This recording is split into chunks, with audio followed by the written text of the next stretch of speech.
It was a privilege and a pleasure to be able to play here at St. John's, and it's nice coming back. It brings back great memories.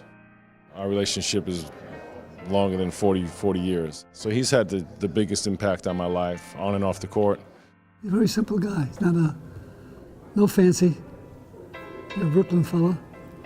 The one thing I can say, that I think this guy rather play basketball than anything else in the world.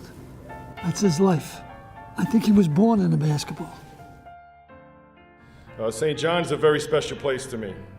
There's not a day that doesn't go by that something that happened here at St. John's doesn't help me in life. St. John is always in my heart. Thank you very much. Brooklyn, New York, number 20, Chris Mullin. Let's go. Who is it?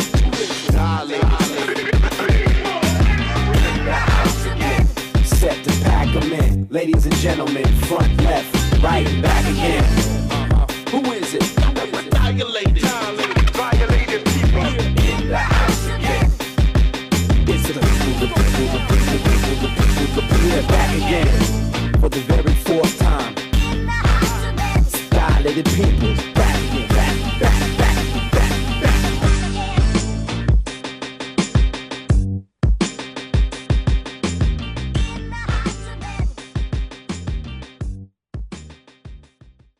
Personally, this day for me is more than full circle. You know, I came to St. John's for a couple reasons, and one of them is Chris Mullin. The biggest reason is Chris Mullin, along with Coach Carnesecca. And I can't tell you what this day means to me. I rode the train in today, and an older guy, I think he was maybe 80 years old, was talking to his grandson, and he said, the grandson said to his grandfather, he said, "Hey, Grandpa, do you know that Chris Mullin is now the coach of St. John's University?" And the grandpa didn't believe him. He thought it was April Fool's Day because it's April 1st. And he was like, "No, I'm serious, Grandpa, I'm serious." And it took about 10 minutes for it to sink in. And I'm not exaggerating. I'm on the train. The grandfather just started crying, like tears just rolling down. And it kind of captured a moment to me, not being from here, but now living here, what this moment means not only to the St. John's University community, but the city, the Big East, college basketball, just basketball in general, life in general. I can't think of a bigger moment in my lifetime in terms of significance. And we're just all proud and happy about what's going on today. And this is a special day for everyone. So I want you guys to enjoy everything that goes on today. It's not about me or anyone else. It's about Mully, Coach Mullin. It's hard to believe. I have to call him Coach Mullin now. And it's sinking in, but we're excited.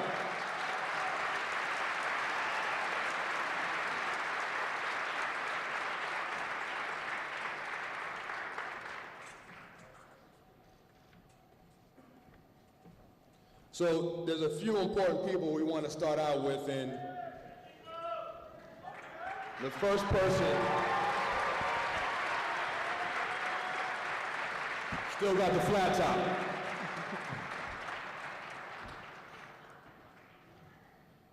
So none of this happens without our leader, and we have a new leader here at St. John's who we're proud and very fortunate to have leading us in a new era as an advisor, as a mentor, as a leader. And he's Dr. Gempesaw, Bobby Gempesaw. He's the new president of St. John's.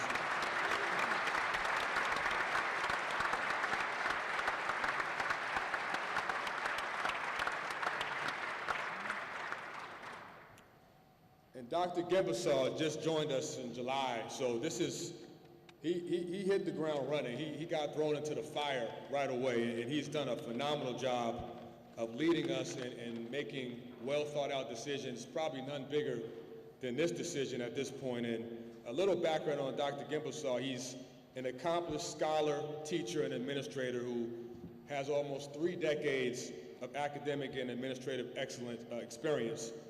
Prior to joining us, he served as provost and executive vice president for academic affairs at Miami University in Oxford, Ohio.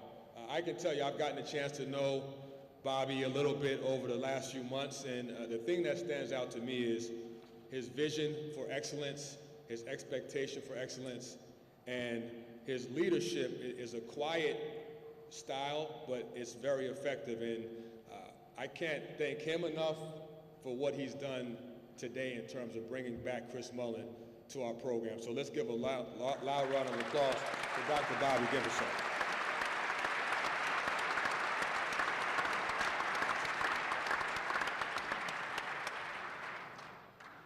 Thank you, Tariq. Good afternoon.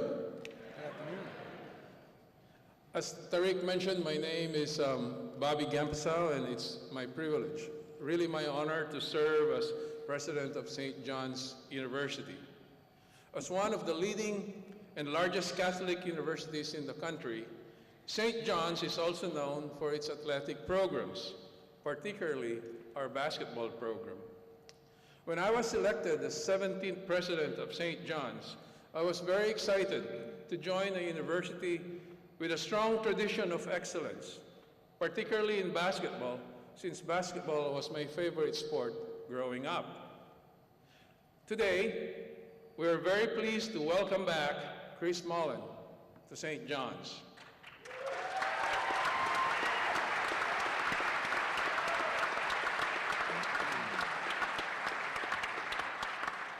I am certain that Chris will be an inspiring coach for our basketball players and a great ambassador for St. John's University. His commitment and passion for the game, along with his love for the university, is a winning combination that will strengthen our basketball program and support our efforts to ensure student success in academics and athletics. During my presidential investiture last October, I said that we have to remind ourselves why we work at St. John's University. We don't come to St. John's every day just because it's our job. We come here to transform the lives of our students, one individual at a time. Lou Carnesecca said it best when he advised Chris that being the basketball coach of St. John's is no longer a job, it is a vocation.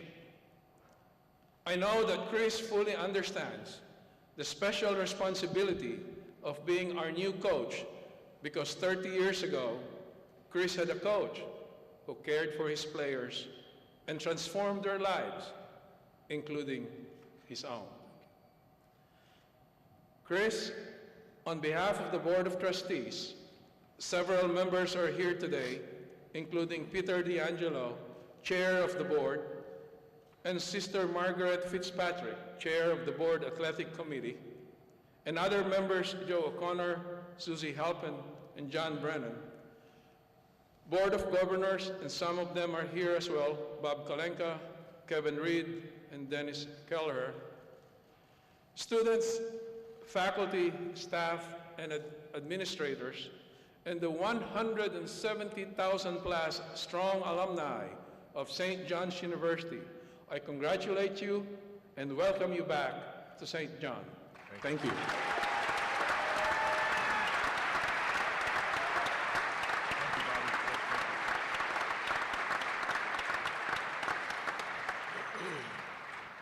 So before I introduce our next distinguished person on the table, I'd like to acknowledge all the former players, men and women's basketball players that have played a part in this tradition. That includes coaches and Ronnie Limfon as well, our longtime trainer who's played such a huge role in the success of this program. Can everyone stand up, please, that's been part of that? Current and former basketball players.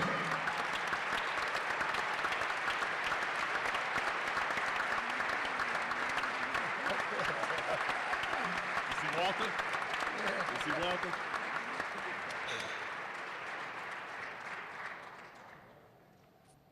So Coach Carnesecca, the building was named after him, as everyone knows. He's the one that is really the foundation to everything that has been a success point for St. John's in the last 30, 40 years. And the relationship he has with Chris Mullin is more than a father-son. This is a huge reason why all of us come back and support the program and continue to pay our homage to Coach Carnesecca, what he's done for this university, for this city, for the game of basketball. A little bit about him, if you don't know, he coached 24 seasons at St. John's, never failed to miss the postseason, 526 wins, Hall of Fame coach in 1992, and he had a building named after him, as we all know, Carnesecca Arena. Coach Carnesecca means more to the basketball community than probably anyone that I can think of in New York City. And I'd like to ask him to come up and say a few words of what this moment means.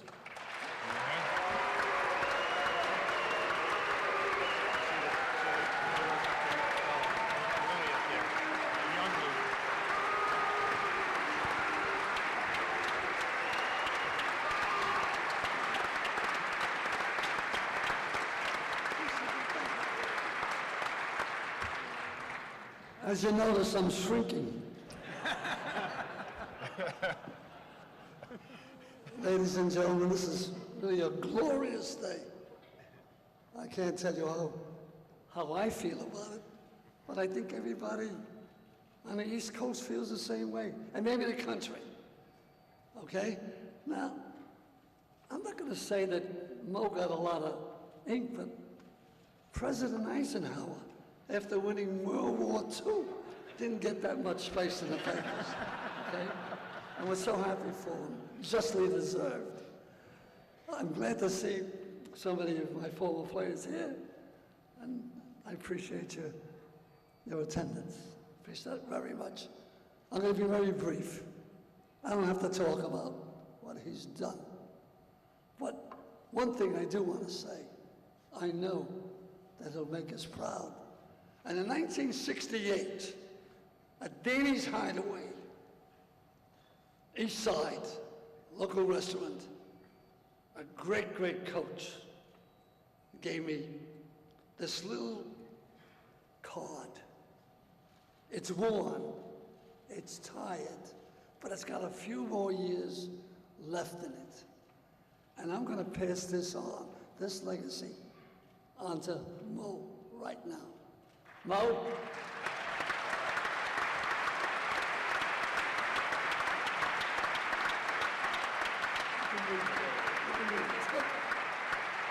And with that, I salute you. It's his day. Love you all.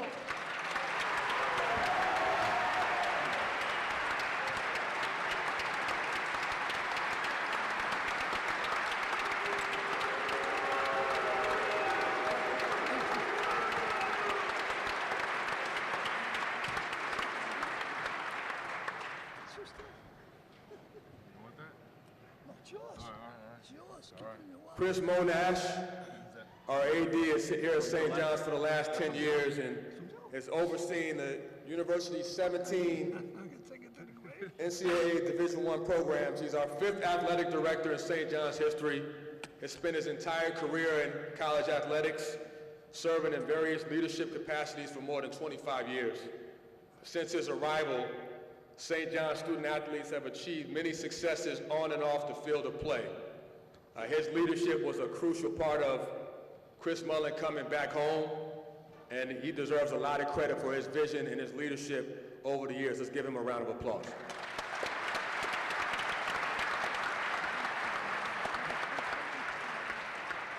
Thank you, Tariq, and good afternoon, everyone.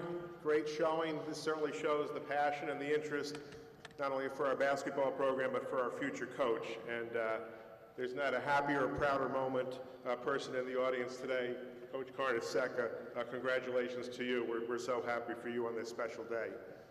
Obviously, there's a lot of nostalgic feeling here today, but today is about the future.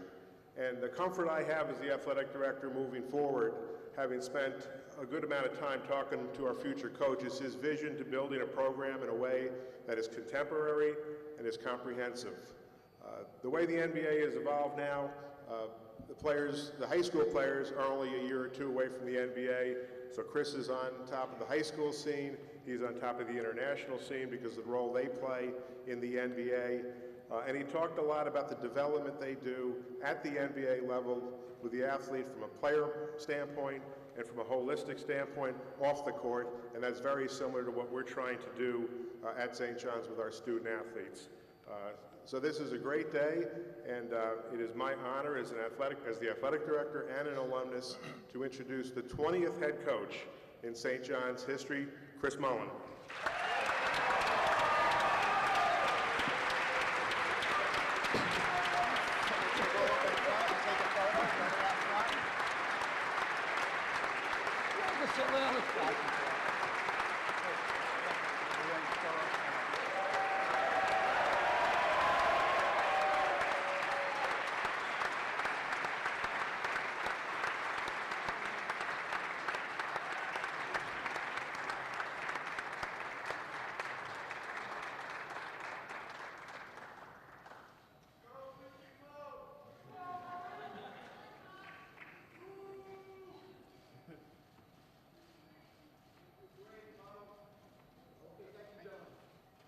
Thank you.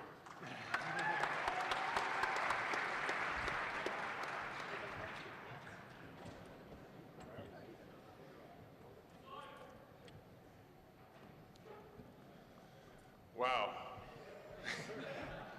It's great to be home.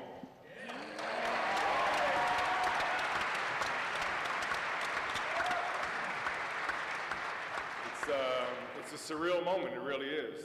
And you know, this St. John's University has meant so much to me and my family. And when that opportunity was presented to me, I couldn't turn it down. You know, I feel obligated to give back. I'm going to work hard to be the best basketball coach I can be and win as many games as possible. I'm going to try and win every single game, you can guarantee you that.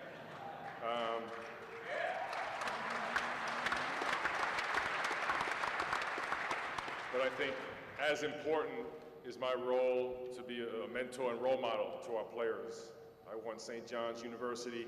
I met with some of the guys early in the locker room and told them of my expectations. You know, St. John's University has tremendous history and tradition. It's not a jersey that's just handed to anybody. You have to earn it. And there's also expectations on our basketball players, on and off the court. I'm going to get a team and a bunch of players that we're all going to be proud of, win, lose, or draw. The way they win, the way they lose is going to be first class. Dedication is going to be #1 priority. We're going to be the fittest team in the country, no doubt about that.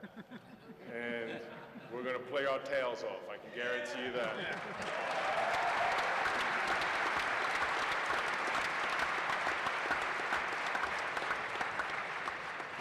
The opportunity that I see for the university to grow, not only in the basketball, but on campus, throughout the world, really. You know, I think it's a great school. We have a diverse student base, and I look forward to being part of that. You know, I told the guys today, it's important to me how they conduct themselves with their other students, with their professors. And that's going to be something I emphasize each and every day. Everything I learned, you know, Coach Carnesecca, he was my college coach, but that's only 4 years. And I met him when I was 11 years old, believe it or not. So that's 40 years, Coach. And there's not a day that doesn't go by that one of the lessons he taught me doesn't come up in my head. I always reflect back on my days at St. John's. And a lot of them were basketball games, you know, those tough games against Georgetown. You know, a lot of times, the way Coach handled losses stuck out to me more than the way he handled his wins. And he taught me so much on how to conduct yourself as a professional. So I'm going to try and pass that on. My job now is to pass that on to our players so they can pass it on to somebody else. You know, we see so many players here in the stands. George Johnson, I remember playing with George. I told him this recently, George. I think I was a freshman or sophomore. It was this basket right here. We were playing one-on-one. It's the first time I beat an NBA player. I said, I might be able to make it. So that was George Johnson.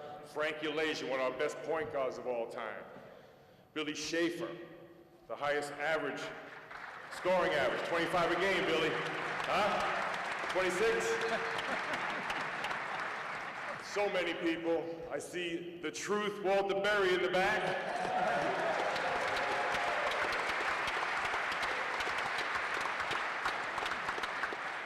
And Coach Carnesecca's staff, that's going to be one of my first priorities, putting together a staff.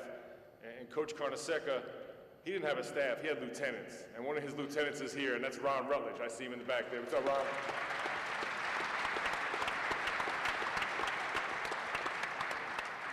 But I can't tell you and express what a great feeling is and a great privilege and honor it is to be the 20th coach here at St. John's University.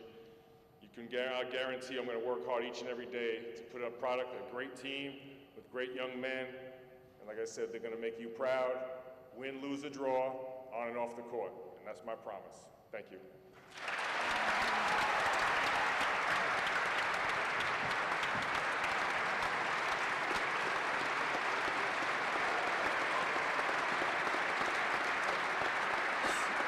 Nice job.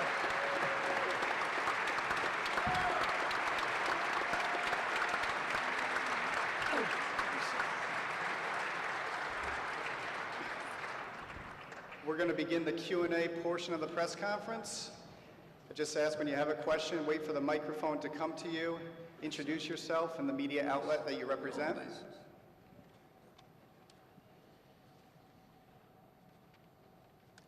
Start with Zach. Zach Braziller, New York Post. Chris, you said it was it was easy. You wanted to come back. You wanted to be home. What made you want to come back after all these years? Was there something that just gave you the desire to be a coach again, to come back here and coach? It's only been 30 years. But I never left. My relationships with the program have remained strong, no matter where I am, no matter where I go. Like I said, the lessons I learned, most of them are right here on campus, right here in this gym, and they were life lessons. There was a lot of basketball, there was a lot of offense, defense, but there were more lessons of life, thanks to this man right here. And the one thing I did forget to read that Coach handed to me, I'm sorry about that, and this is from Joe Lapchick, okay? And I heard this plenty of times, and I mentioned, Coach would handle his losses with more meaning than his wins. I think the wins he would kind of move on. The losses, he had a lesson in the losses, how he handled them. But he talked about getting press and things like that. So if I put together a few good games, and the media was giving me some good love, which I do appreciate. Coach would, in his office up in the corner there, had a feather duster, and he would break it out. He'd shake it, and that came from here. Peacock today, feather duster tomorrow. It's from Joe Lapchick. So basically, don't get a big head.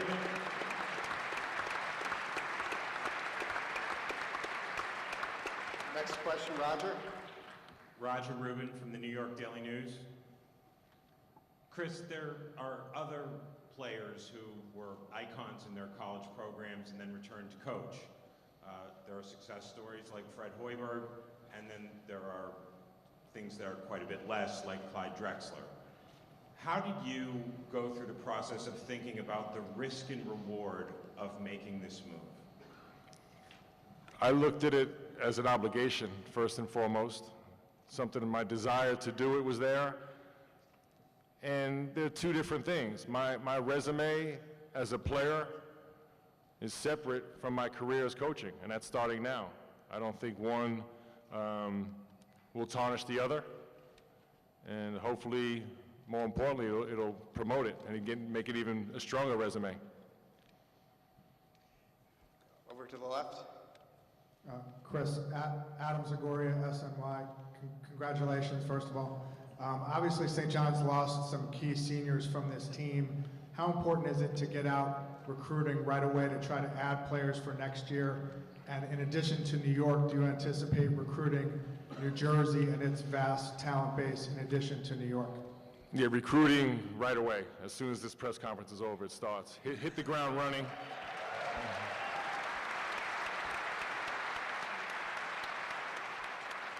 Again, the history here at St. John's has been, we've always been strong in New York City. And I guarantee you, you'll see me in the public school gyms, in the Catholic school gyms, and the AAU gyms, all over New York City. You don't have to tell me where they are. I played in all of them.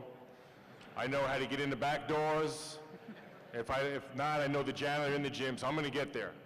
I think it's really important that we dominate New York. Okay, if there's a good...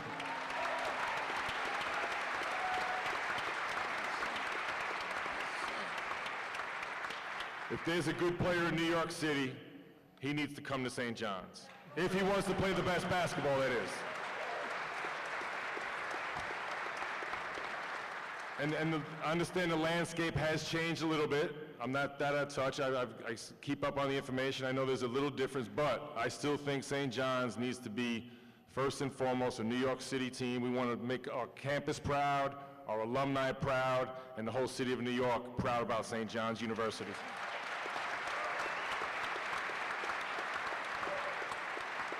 Going to go to Bruce on the aisle. Bruce Beck, WNBC TV. Chris, welcome back.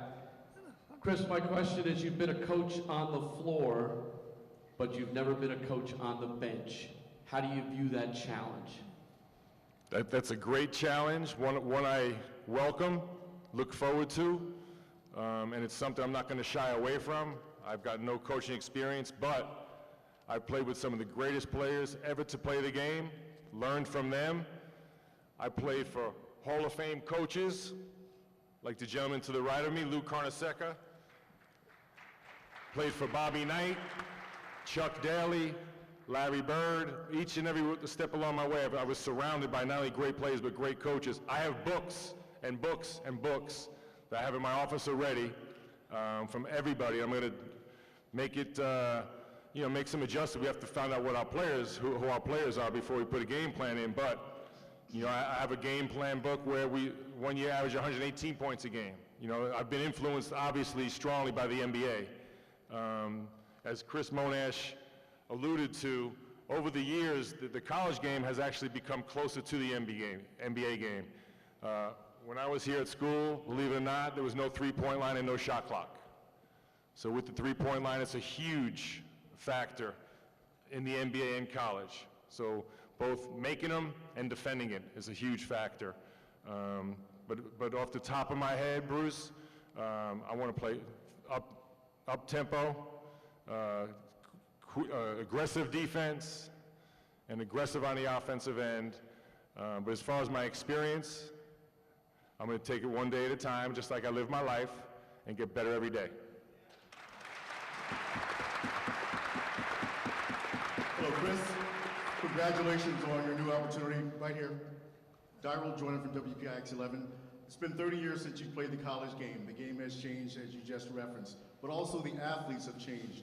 You are a throwback to old school. Today's athlete, a little bit different. Will that be a challenge for you, do you think?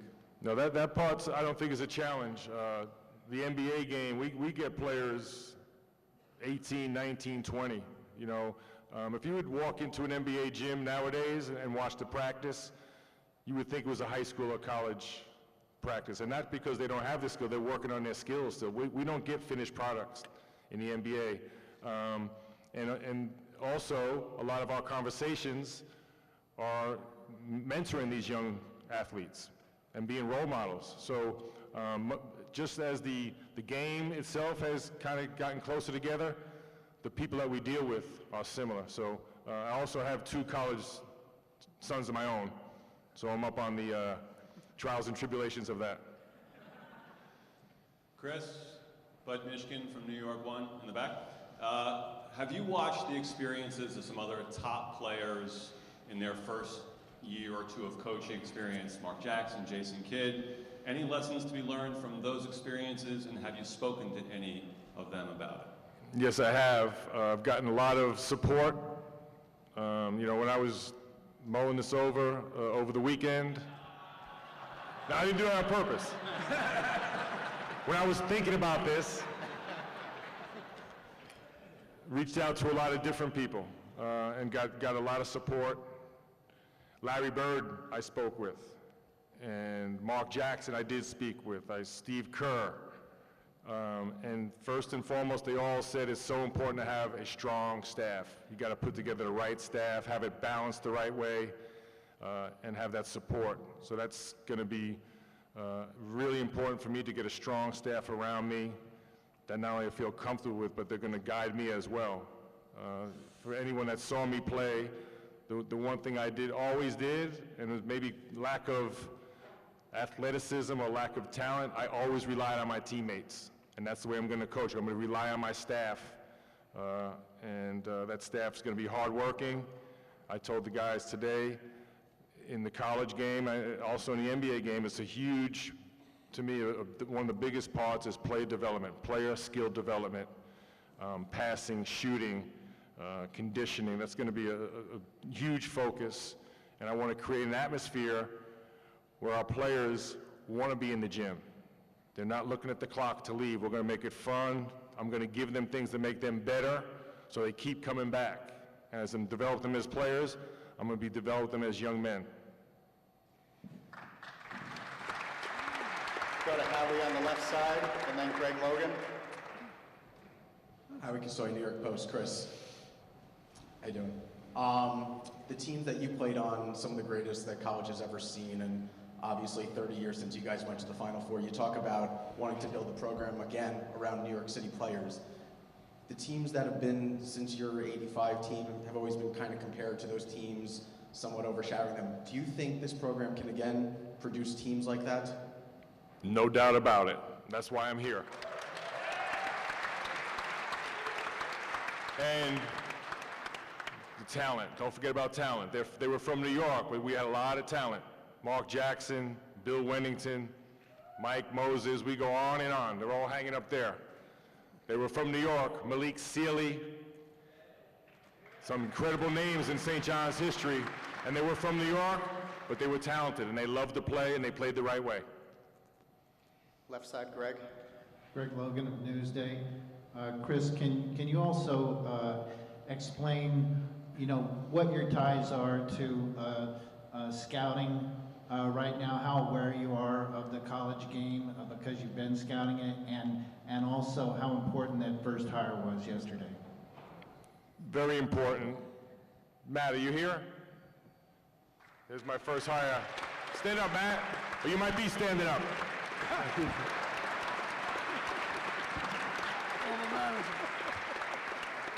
Matt is a St. John's graduate and a former manager for the basketball team. He was on Fred Hoiberg's staff at Iowa State and one of the best recruiters in the country. And he'll be on my staff. He's the first guy named to my staff.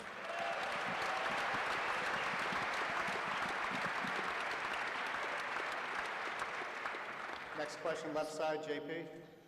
JP Peltzman, Burton Record, North Jersey. This is for Dr. Gempesaw. Bobby, I'd like to ask you, obviously I'm sure since you got on this campus, you've heard about players like Chris and others that made such a difference here. Meeting him personally, what impressed you the most as far as his qualities for this job? I first met Chris about 3 months ago, and one thing that I noticed was his love for the university. It was not really about him as our best player, but his passion and commitment for the university. I would like to surround myself with people like Chris.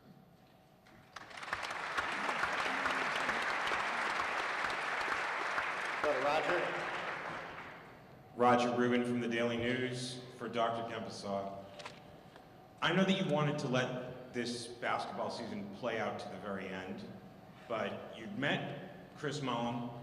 Was there a time when it first dawned on you that if you needed to make a change, he might be the right guy? When I was appointed as president of St. John's University over a year ago, the Board of Trustees told me that one of the major decisions that I have to make as a new president is the decision on the head basketball coach. So the board has formed an athletic committee chaired by Sister Margaret Fitzpatrick, who's with us here today, to help me as a new president understand the issues involved in that decision process. So I actually started this process in the fall. I have attended not only the games of our basketball team, but I showed up in several practices, getting to know them. I have also sought out the input of many of our alumni, including former players. I spoke with Bill Winnington, I spoke with Jason Williams, Tariq Turner, many of our players, just asking for their input about the direction of our basketball team. So let me say this. I'd like to publicly thank Steve Lavin for what he has done for St. John's basketball team.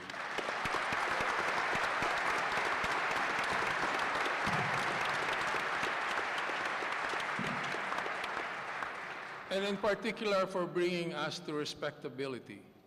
But you know, Steve mentioned that in life, change is inevitable. As president of St. John's University, I strongly believe this was a change for the future of our basketball team. And once I made that decision, then we decided that who would be the best coach for St. John's basketball team, and I can assure you, I found him on my right. Thank you. Big brother Mark in the back on the aisle. Chris Markerday from 1010 Wins. First of all, welcome home. How does it feel to be called Coach Mullin now? And if you could go back to 1985, what would 21-year-old Chris Mullin tell Coach Mullin about today? Wow. Well, thank you for welcoming me home. It's great to be home. I never, at 21, well, we'll put it this way. In my phone here, I have a lot of numbers and a lot of coaches. There's only one number in there that says coach, and that's Coach Carnesecca. Everyone else has a coach in the name. He just has coach. So to me, there's only one coach, and that's Coach Carnesecca. But it is strange to hear Coach Mullin. Someone might say I probably won't turn around right away, but I'll get used to it. I'll get used to it. We're going to take two more questions. Ian?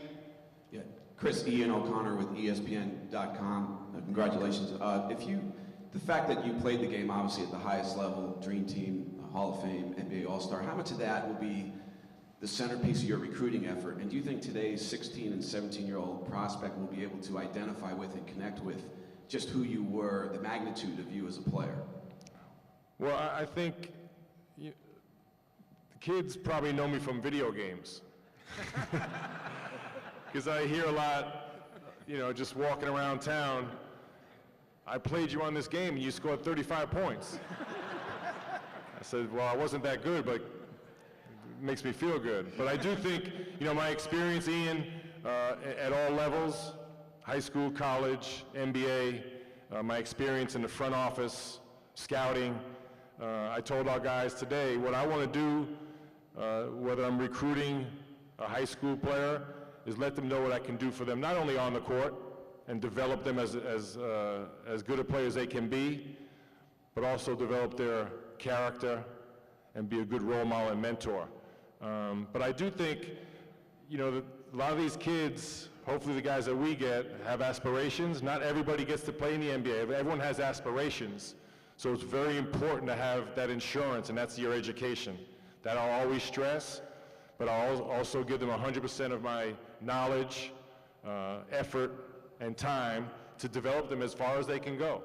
And I was telling the guys today, there's a lot of different areas in sports that you can get into. I've been a GM, I've worked at ESPN, now I'm a coach. There's so many different areas that you can get into, and a lot of it will depend on how you conduct yourself on a daily basis. So I think when I sit down in the living room and recruit a young student athlete, I'll touch on all of that. I won't overemphasize my experience. I can share that with them, but I think it's more what they're looking for. If I have what they're looking for, it's going to be a match made in heaven.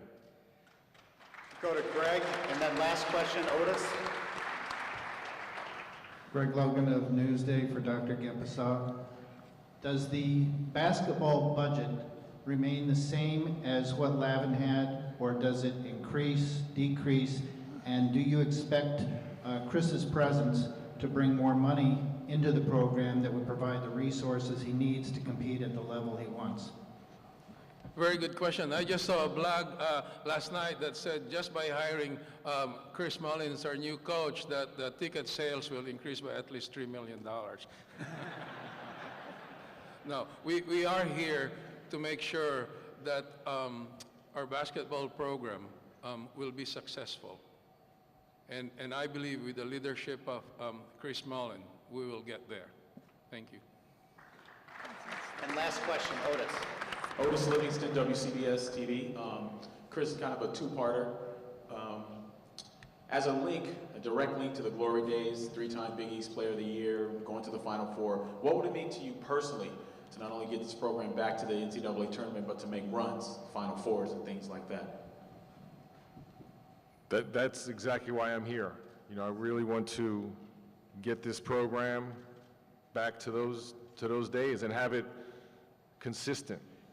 You know, it's my job to recruit the right players and develop them the right way so we get there. It's going to be a process. You know, it's not going to happen overnight. It's going to take some patience and a lot of hard work. But in my vision, in my mind, that's what I want to do. I want to get it to where Coach had it and then hand it off to someone else so we have consistency and the thing keeps growing, you know, so we don't have droughts. And I think there's a process to it. Coach laid the blueprint, Joe Lapchick first, Frank McGuire, and so on and so forth. And let me tell you something about Coach Carnesecca, another thing that always pops in my head when I see Richard Lapchick. Richard is a great speaker. I see him on the road sometimes. I always tell him, I feel like I played for Joe Lapchick. You know, he was dead when I was, you know, born probably, but Coach Carnesecca always paid respect and homage to the people before him. Joe Lapchick, Frank McGuire, who actually recruited me to come here. What a thrill that was. Buck Freeman. And I think it's really important that we understand and always respect our heritage and our tradition.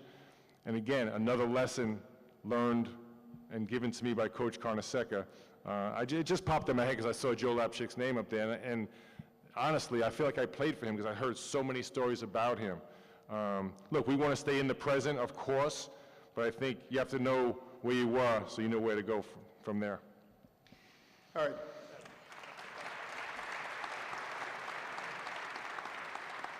That concludes the Q&A portion of the press conference. After Tariq's comments, to close out the press conference, we're going to have a photo opportunity on stage, followed by media breakout sessions behind the stage and print media in BO3. Thank you.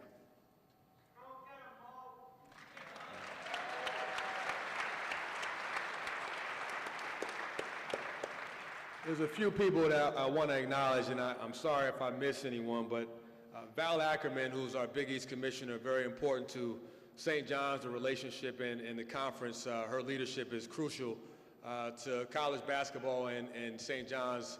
That partnership is very important to us. Joe Fisher, who runs college basketball for the Garden. We all know how important the Garden is to St. John's and New York City basketball. Thank you, Joe, for your support. And Ed Mineta, St. John's alum, I'm not sure where you are, but there he is. Now runs basketball at Barclays Center, and we appreciate you being here as well. I think it all is summed up by what Chris Mullin said, Coach Mullin said, in terms of it being a privilege, not a right, to be part of the St. John's basketball tradition. And he's following the blueprint that Coach Carnesecca laid for all of us. And the fact that he's putting his legacy, I don't want to say on the line, but he's not even thinking about that. He's looking ahead in terms of his obligation, his responsibility to give back to a school where it all started and come back home it just speaks volumes about him as a man and what he, what he values. And I think the current team and going forward is going to really learn what it means to be a part of this university, and the success that's been so long and over 100 years of success is going to continue. So I want to thank everybody for coming out, and more importantly, we want to be just overjoyed that Chris Mullin is back home and he's our new leader for the St. John's basketball. Thank you very much.